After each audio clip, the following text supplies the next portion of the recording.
Economics में हमने पिछली क्लास में तटस्थ वक्रों के बारे में जानकारी पढ़ी थी। तो तटस्थ वक्र के बारे में पढ़ने से हमें क्या ज्ञान हुआ कि तटस्थ वक्रों से उपभोक्ता ये निश्चित नहीं कर पाता है कि उसे कितनी वस्तुओं की कितनी मात्रा का उपयोग करना है। इसके लिए उपभोक्ता को ये पता होना चाहिए कि वह विभिन्न वस्तुओं की कितनी इकाइयाँ खरीदेगा और उसका कीमत स्तर क्या होगा। तो उसके लिए उसे कीमतों के बारे में जानकारी प्राप्त होना ज़रूरी होता है। जैसे कि हम मान सकते हैं कि x और y दो वस्तु अगर हम लेते हैं तो इसमें किसी उपभोक्ता n वस्तुओं तक का कोई उपभोक्ता है वो उपयोग करता है और कीमतें हैं वो P1, P2, P3, Pn तक ले सकते हैं।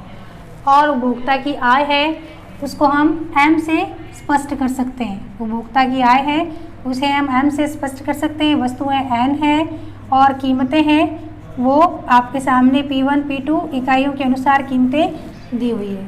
तो इस संबंध में हमारा बजट का, अगर हम बजट का समीकरण बनाएं तो वो क्या बनेगा? बजट का समीकरण बनेगा आपके M उपभोक्ता की आय कितनी है और उसके बाद में आपके कीमतें P1 x1, P2 x2, Pn xn। इसका मतलब क्या हुआ आपके कि देखिए M तो हो गई उपभोक्ता की आय, एक वस्तु का उपयोग कर रहा है तो उपभोक्ता की आय। P1, P2 ये हो गई Pn तक वस्तुओं की कीमतें और x1, x2, x3, xn तक वस्तुओं की इकाइयाँ या वस्तुओं की मात्रा होती है। तो इसे हम बजट रेखा पर कैसे बता सकते हैं? जैसे देखिए एक व्यक्ति उपभोक्ता है कोई अपनी निर्धारित आय को अगर खर्च करेगा दो वस्तुओं पर तो वो किस प्रकार खर्च करेगा, जिसमें उसका A और B ये उसकी बजट रेखा है। इस पर वो एक ऐसा निर्धारित बिंदु तय करेगा जहाँ पर वो दोनों वस्तुओं की अपनी संतुष्टि के अनुसार उपयोग कर सकता है, जहाँ उसे कीमतों के बारे में भी कोई समस्या नहीं हो, कीमतें देने के लिए भी तैयार हो और उसे अधिकतम संतुष्टि भी प्राप्त हो। लेकिन पहले उसे कीमतों का ज्ञान होगा जिससे कि वो वस्तुओं की विभिन्न इकाइयों को खरीद सकता है। इसके लिए हम एक उदाहरण ले सकते हैं। देखिए जैसे कोई उपभोक्ता है उसकी आय है वो 80 रुपये, एक उपभोक्ता है उसकी आय है वो 80 रुपये हम लेते हैं। अब अगर वो किसी वस्तु जैसे x वस्तु को खरीदेगा तो उसकी x वस्तु की इकाई की मात्रा कितनी निर्धारित करेगा?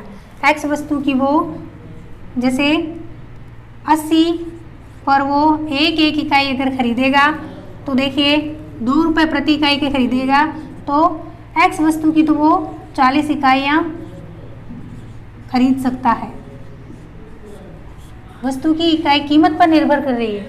और अगर यही y वस्तु का लें हम जिसमें कि 2 रुपये की जगह 1 रुपये प्रति इकाई अगर कीमत है किसी वस्तु की तो वह है y वस्तु की कितनी मात्रा खरीदेगा? y वस्तु की वो 80 रुपये पर 80 इकाइयाँ हैं वो क्रय कर सकता है। वो कीमत पर निर्भर हुआ। जैसे x वस्तु की कीमत है वो 2 रुपये प्रति इकाई, 2 रुपये प्रति इकाई अगर है तो वो 2 रुपये के हिसाब से 80 रुपये की उसकी आय है तो 40 इकाइयाँ ही क्रय कर सकता है। 80/240 तो 40 इकाइयाँ हैं वो क्रय कर सकता है।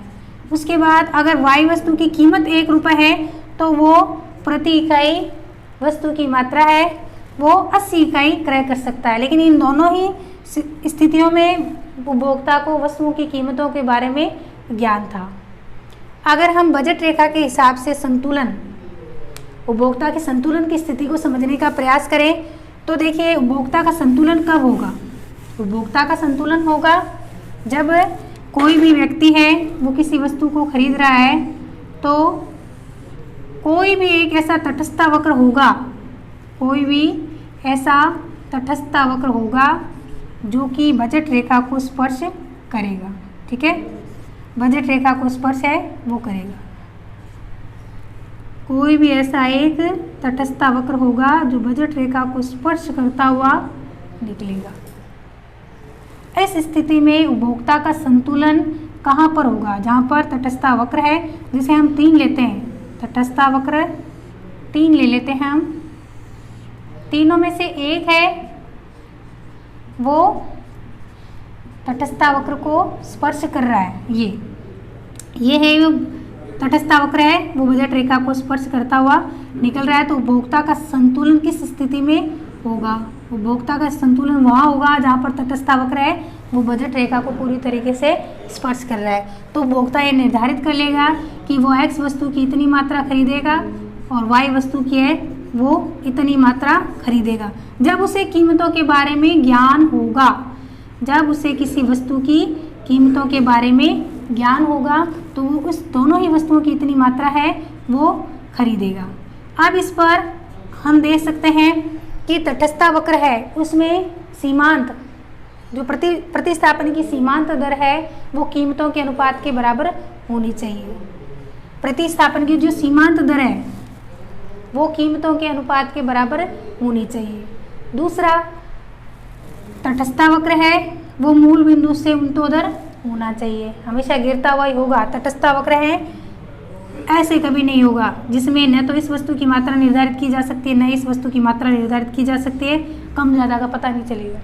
तो तटस्थ वक्र है वो मूल बिंदु से हमेशा उन्तोदर की अवस्था में होगा।